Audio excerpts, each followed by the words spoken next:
Hello again. So in the last video, I guess everybody got developed an idea about all the pharyngeal arches and all, how the development takes place.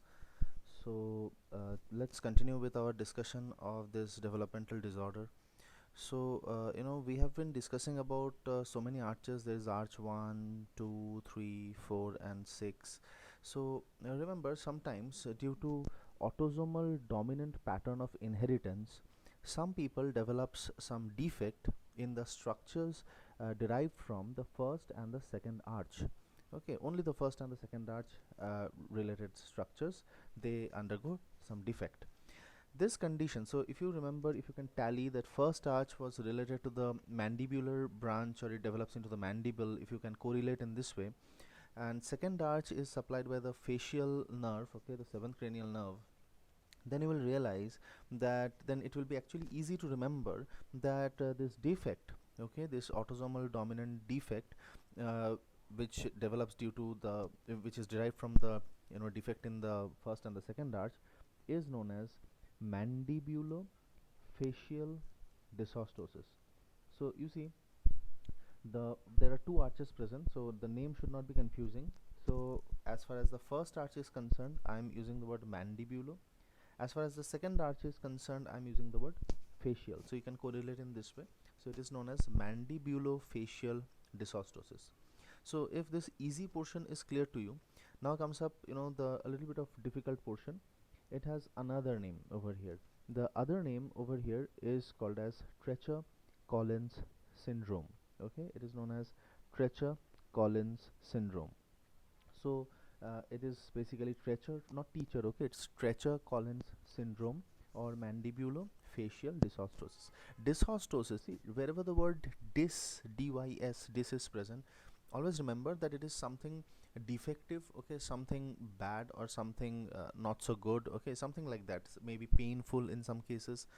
Okay, there are a lot of examples like that, like dysphagia, okay, dysphonia. Okay, so all these cases you see dysphagia, phagos is swallowing, dys is difficulty. So if if a patient feels the difficulty in swallowing, so we say dysphagia. So same way over here, dys is something to do with defective, and osteo is the word which is related to the bone. So remember, it is number one is mandibulo, number two is facial area, and there is defect in bone formation.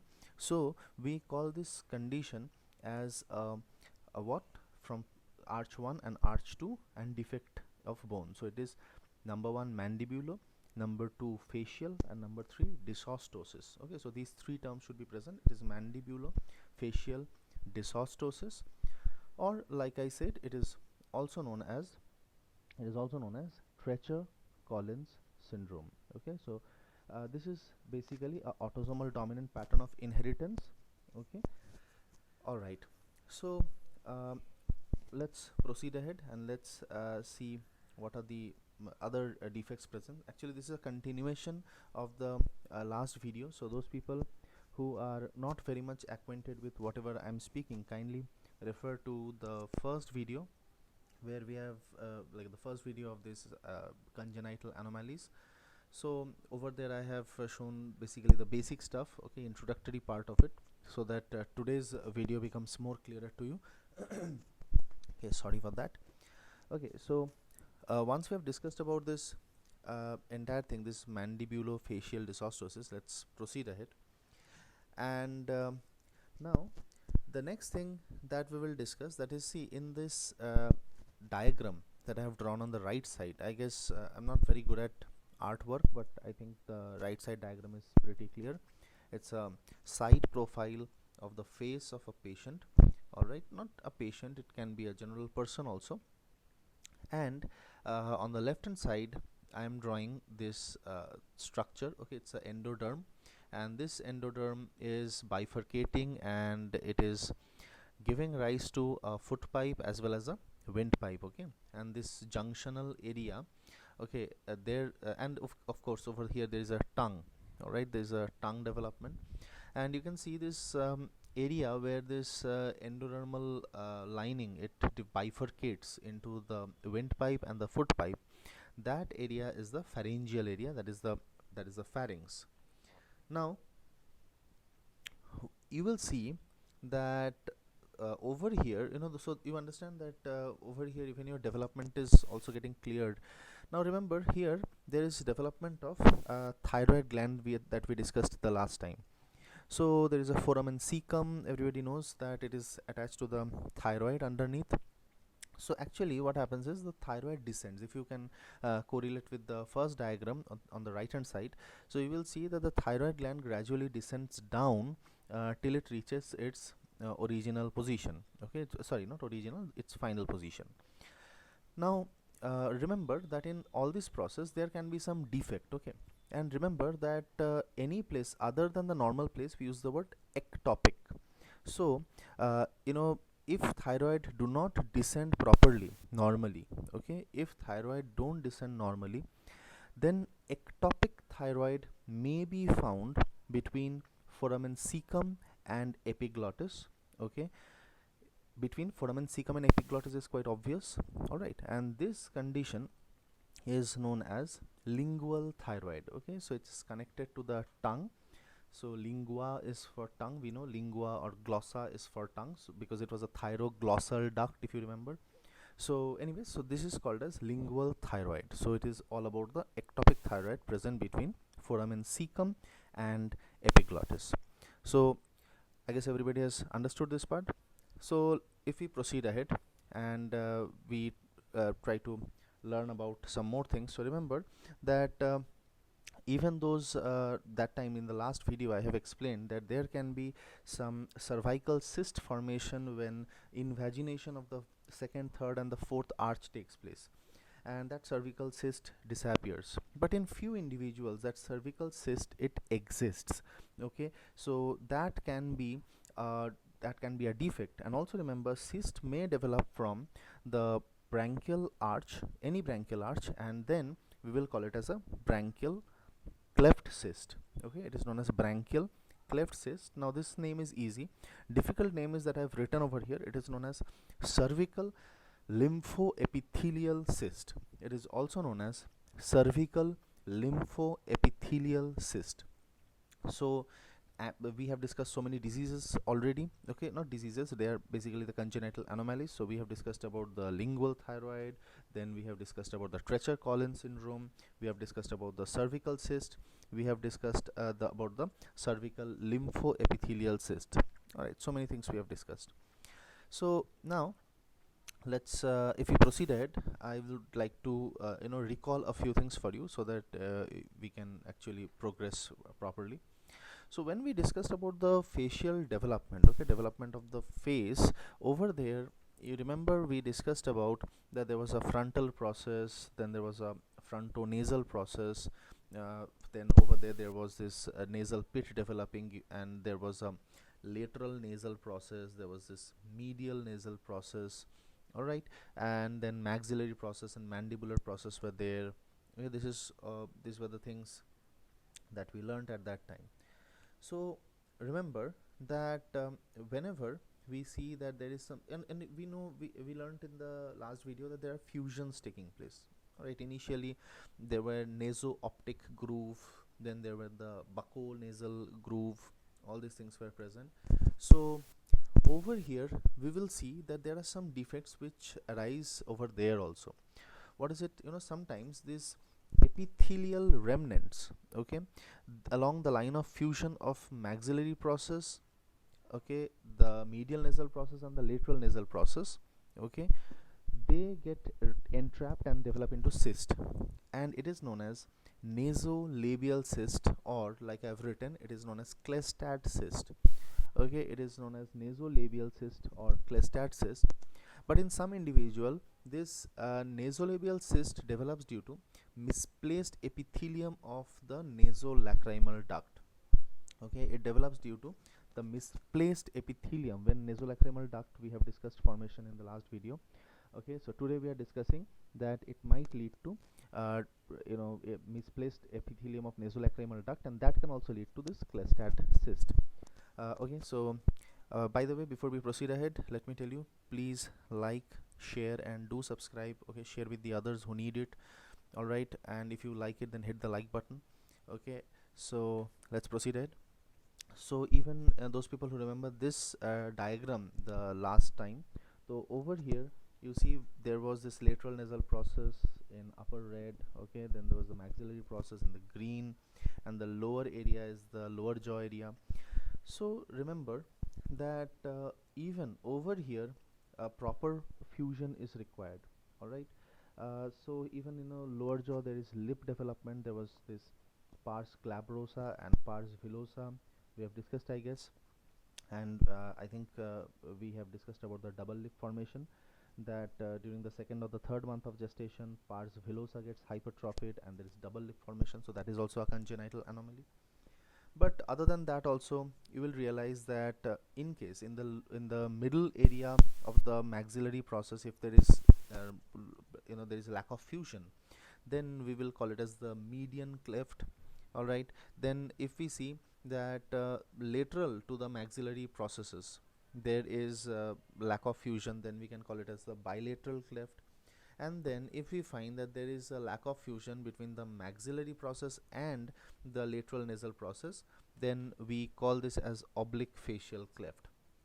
So cleft itself is a separate discussion. So those people who want a discussion on cleft, you can let me know, so that in case I get opportunity, I can make a separate video on cleft, because cleft has its own pathophysiology and treatment modalities.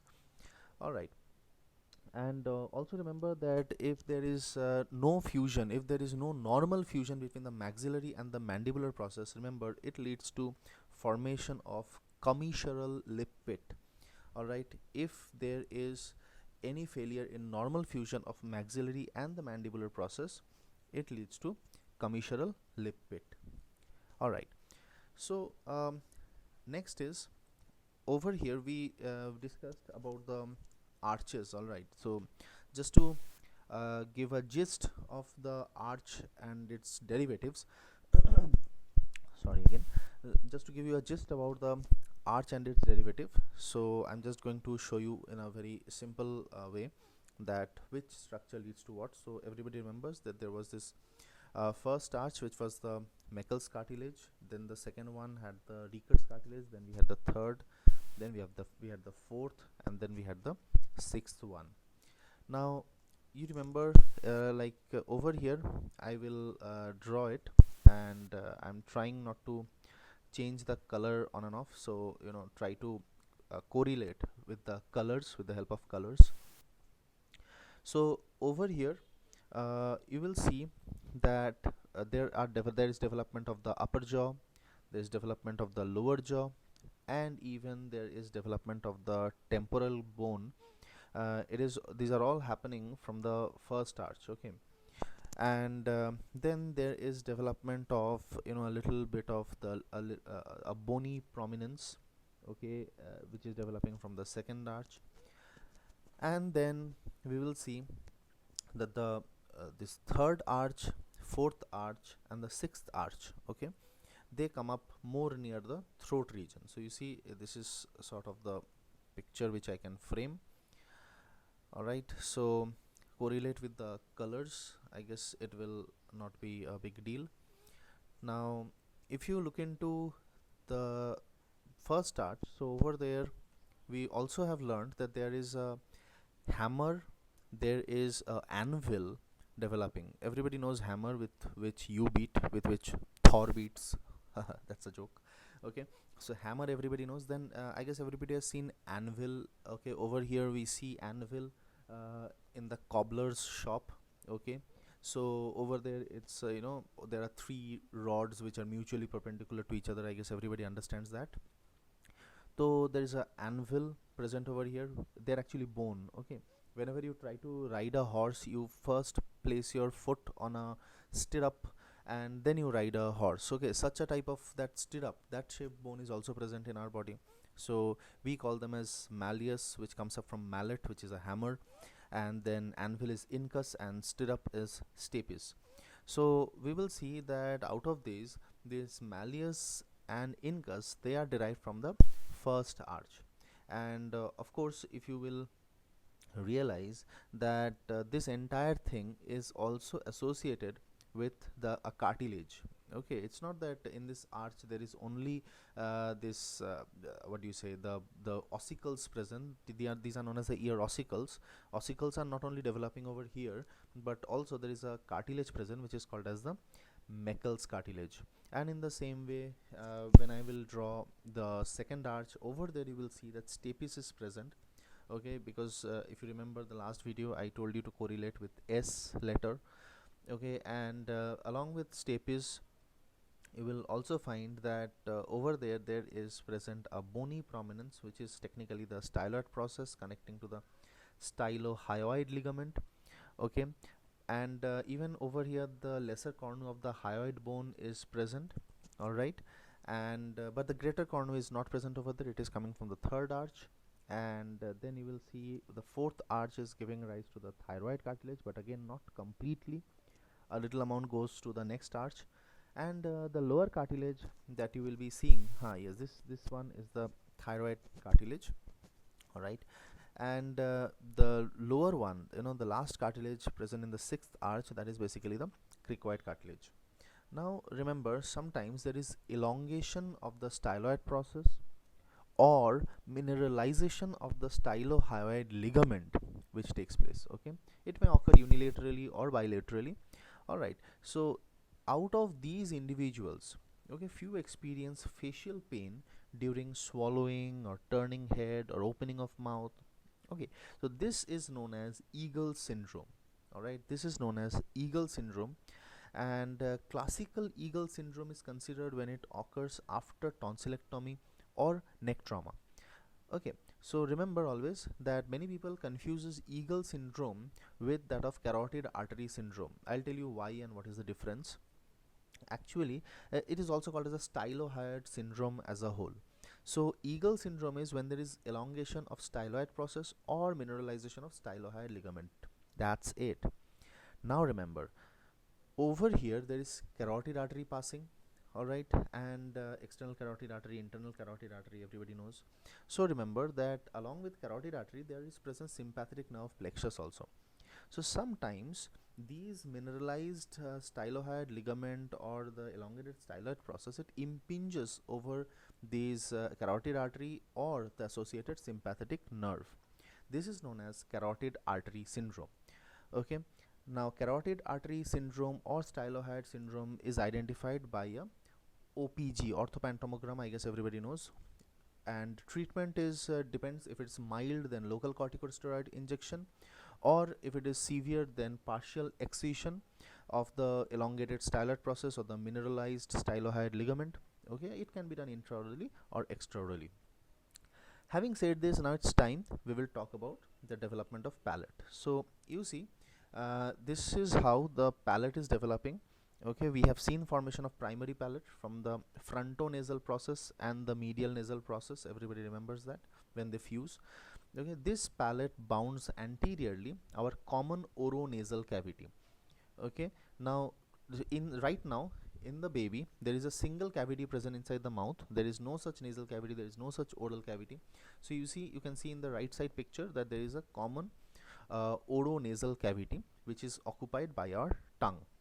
You can see in the left side I am drawing some two shelves, okay, which I will show you how these shelves they will develop into the palate. And centrally you can see there is a septum present. Okay, nasal septum is present, and anteriorly you can see this is our primary palate. So anteriorly there is primary palate, and I guess I have shown you the section in which we are seeing the right side picture. Now, so what do we understand? That around 7th or 8th week of gestation, three outgrowths appear in this cavity. Okay, one is the nasal septum, which grows down from the frontonasal process along the midline, and then you can see there are two palatine shelves or processes present. Now if you look at the right side diagram, you will see that they are extending from the maxillary process, but first they are directed downwards on each side of the tongue. All right, now what happens after 7th week? The tongue is withdrawn from between these shelves. Okay, I guess everybody is understanding the sectional view, what section I have taken. Okay, so after 7th week the tongue is withdrawn from between the shelves, and now the shelves can elevate and fuse with each other and the primary palate above the tongue. Okay, now question is, why will this happen suddenly? Initially it was on the sides of the tongue, then suddenly it goes above the tongue. Why? Actually it's not happening by their willpower, it is all a natural process. Initially tongue and mandible were small relative to the face, okay, and the upper lip is positioned behind the the lower lip is positioned behind the upper one. Now later on, like around the 9th week, two things happen. First is the upper facial complex is lifted away from the thorax, and due to this, second thing happens, tongue and the lower jaw gets a chance to grow forward. Now lower lip is positioned in front of the upper lip, and tongue is situated below the palatine shelf. Okay, so the tongue now is getting gradually downwards, and this is the reason. Okay, so tongue now is situated below the palatine shelves, and now the nasal septum and two shelves, okay, these two palatine shelves, they converge and fuse along the midline, separating the primitive oral cavity. You know, this oronasal cavity can also be called as the primitive oral cavity.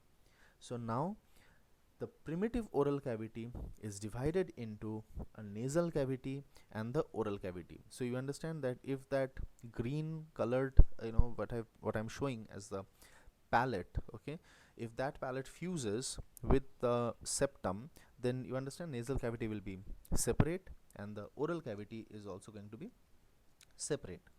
Okay, now over here remember that when they fuse, so not only the bony part fuses or the cartilaginous part fuses, but here fuses the epithelium also.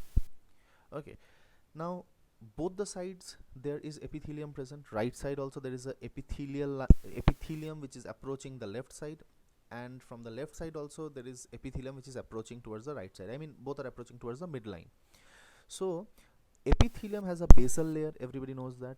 So what happens is, whenever they will fuse at midline, the epithelial seam made up of the two layers of basal layer, okay, of course it will be the basal layer from the right side, basal layer of epithelium of the left side, they will fuse.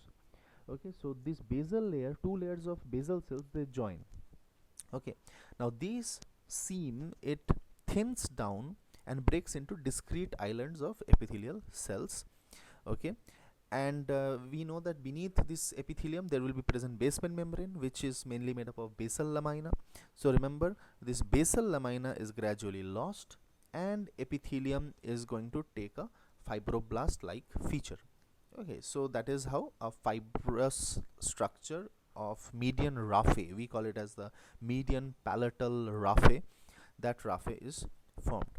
The problem is, if these epithelium which were breaking down to form islands, okay, if these epithelium they get entrapped, then they will develop into cyst, and this cyst is called as Epstein pearl cyst.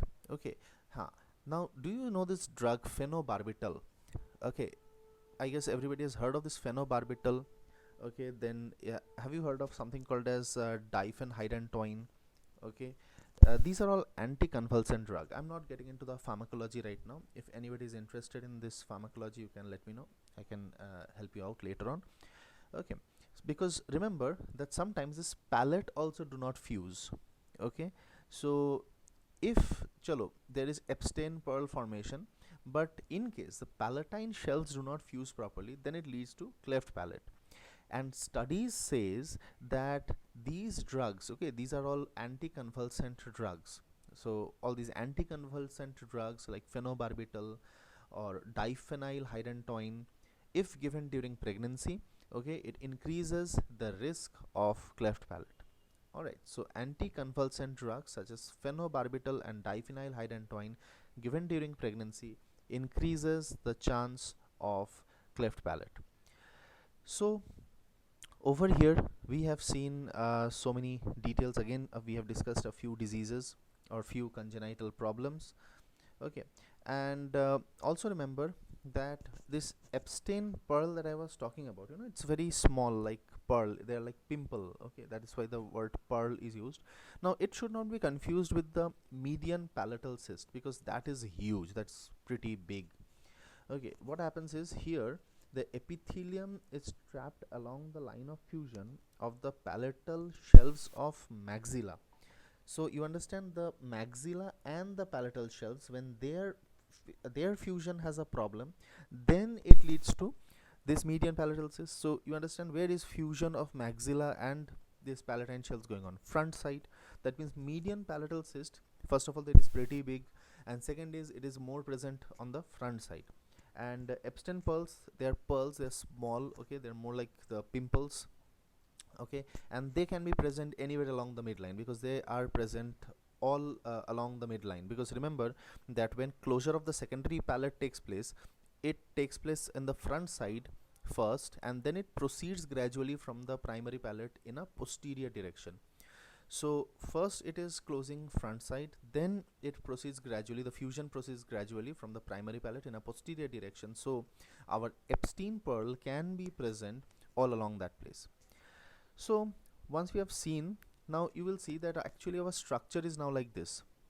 You will see that there is this gray colored or ash colored, I have drawn the primary palate, and you see initially there was this oronasal membrane, and I guess everybody is aware of coana or coena, that is basically the posterior nares.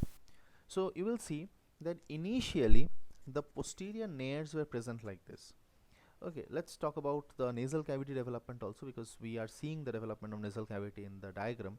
Okay, so during 6th week, these nasal pits, which you remember, they deepen due to the growth of nasal prominences and due to their penetration into the underlying mesenchyme.